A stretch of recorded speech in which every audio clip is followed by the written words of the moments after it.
Когда Джейн, страстная любительница животных, натыкается на умирающего волка в канаве на обочине дороги, она неописуемо потрясена. Бедное животное ужасно страдало. Поэтому она решила помочь ему получить медицинскую помощь. Но то, что происходит дальше, просто невероятно. Когда машина Джейн ехала по извилистой дорожке, обрамленной яркими золотыми листьями, внезапный глухой удар эхом разнесся по безмятежному лесу.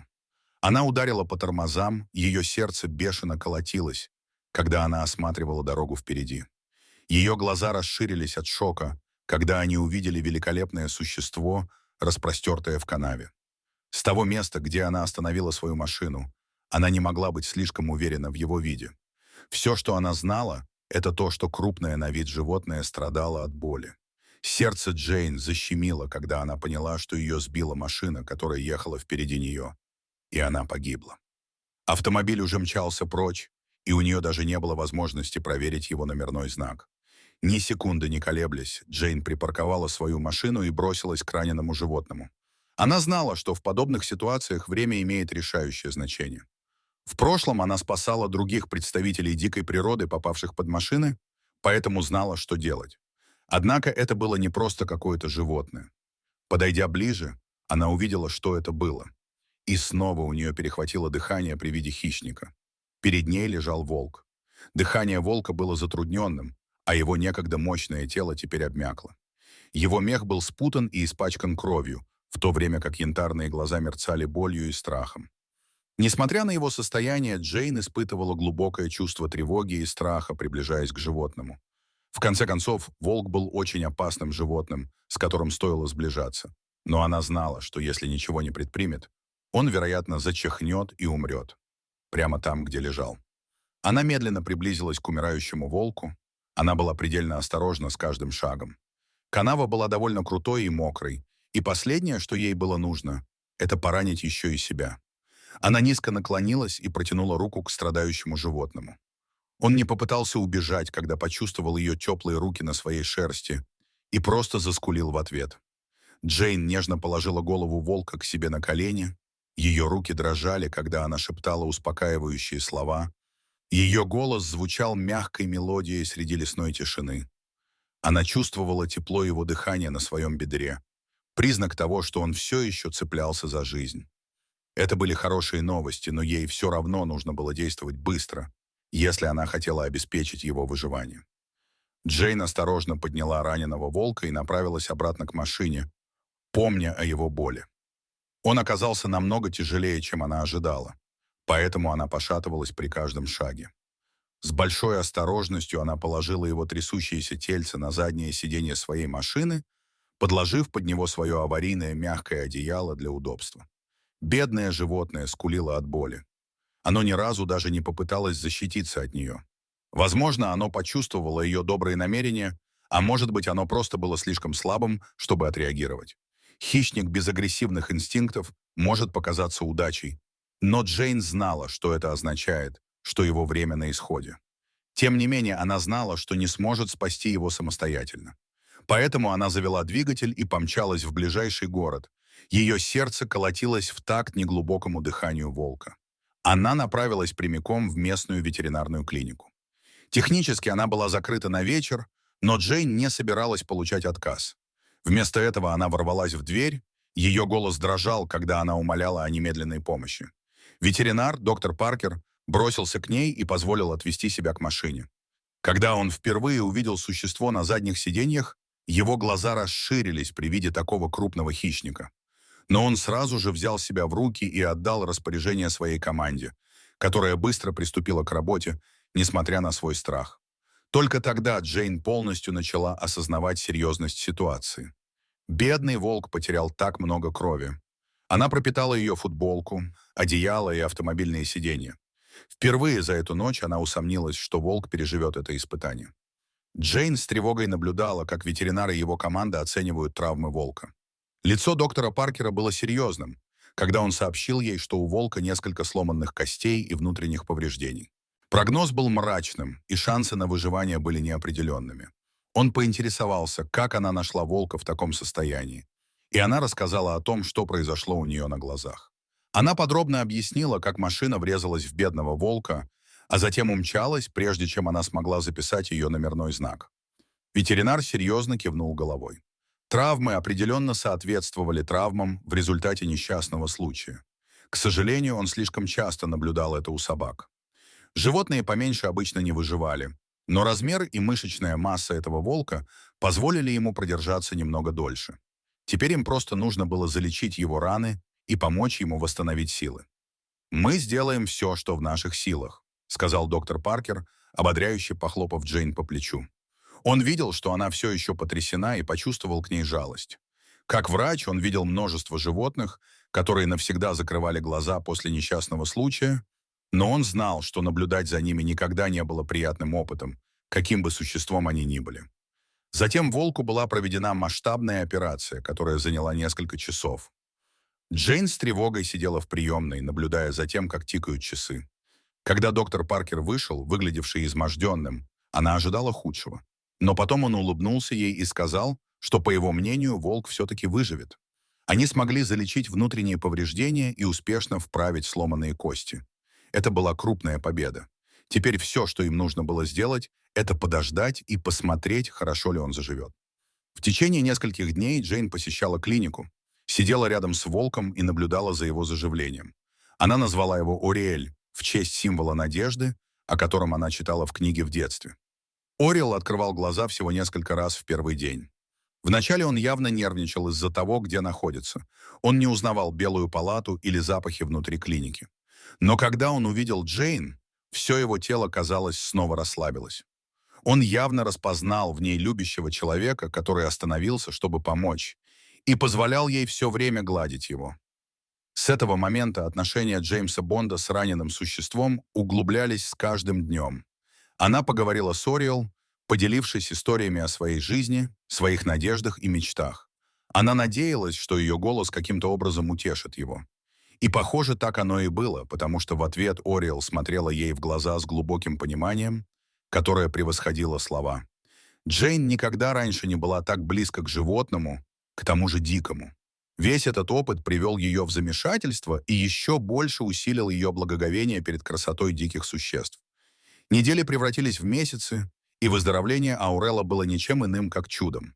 Доктор Паркер объяснил это сильной волей волка к выживанию и непоколебимой преданностью Джейн.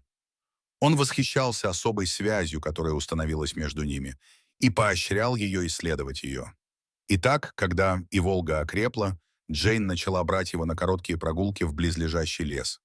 Каждый день они толкались и продвигались немного дальше, пока однажды она не заметила, что и Волга ходит.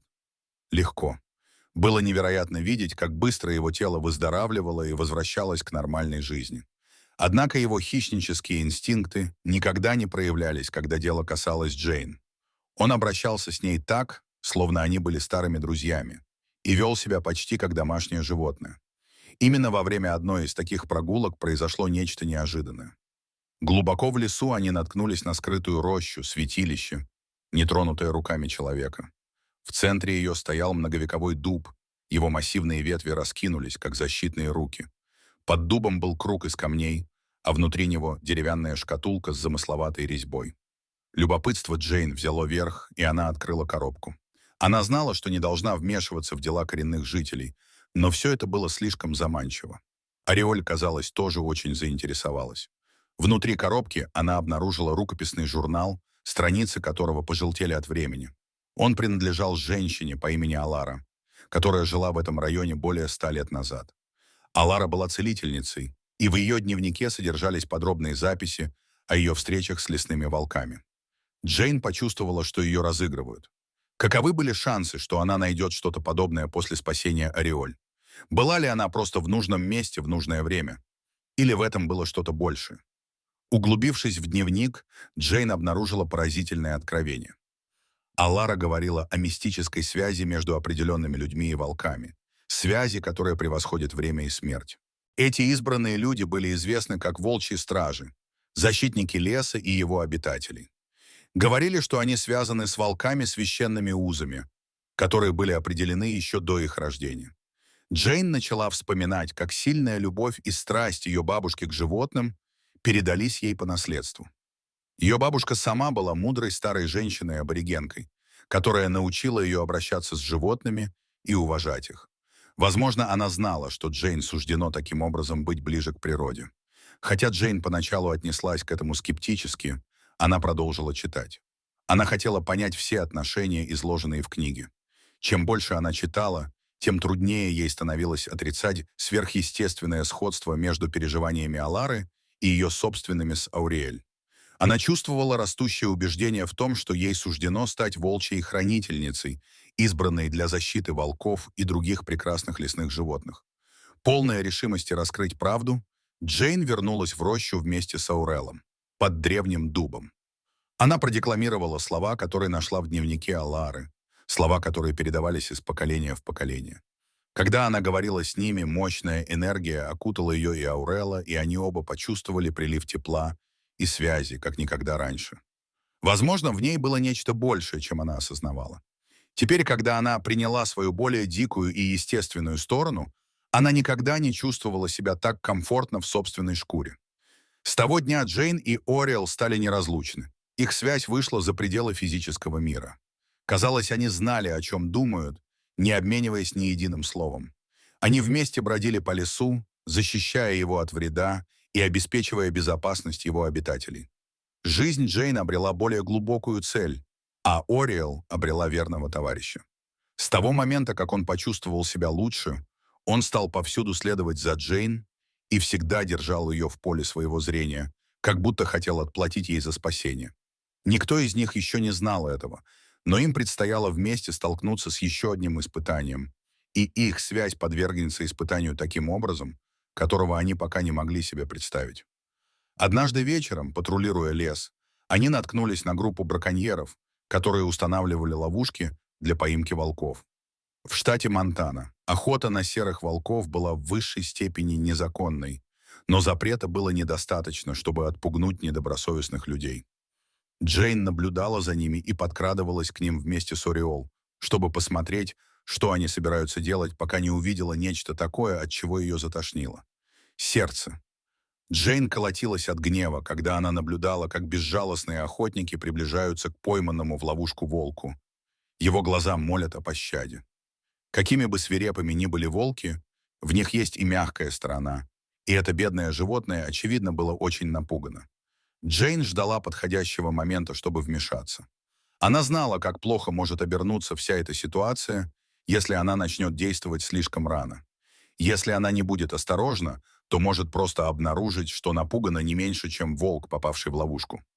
Однако, похоже, Ореоль не получил того же предупреждения.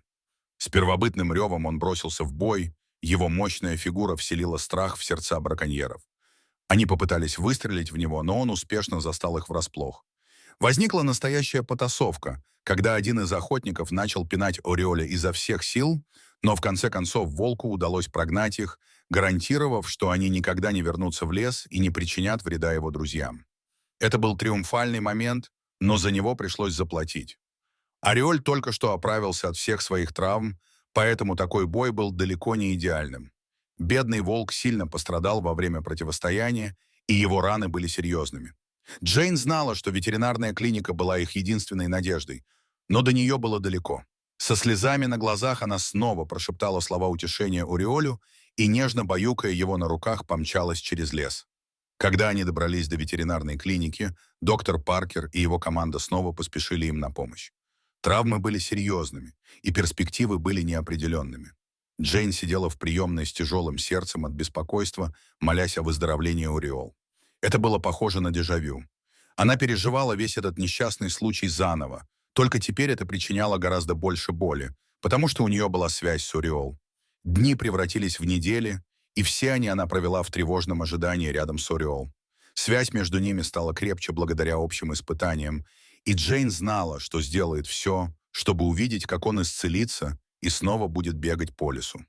Наконец настал день, когда доктор Паркер сообщил новость. Ауриэль выкарабкался, его неукротимый дух снова восторжествовал над невзгодами. Облегчение Джейн было ощутимым, и она поблагодарила небеса за их второй шанс. Поскольку Ауриэль была на пути к выздоровлению, они с Джейн возобновили свои обязанности защитников леса, обеспечивая безопасность леса и его обитателей. Однако их испытания были далеки от завершения. Через несколько дней после того, как и Волга была признана достаточно здоровой, чтобы покинуть клинику, Джейн вызвали в мэрию. Оказалось, охотники вернулись в город и подали жалобу в Департамент дикой природы и рыболовства по поводу нападения, которому они подверглись.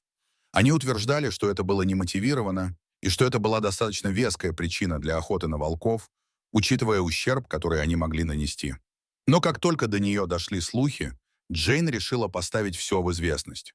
Она сама отправилась в тот же офис и рассказала историю о том, как она наткнулась на этих ужасных людей, охотившихся на бедных волков.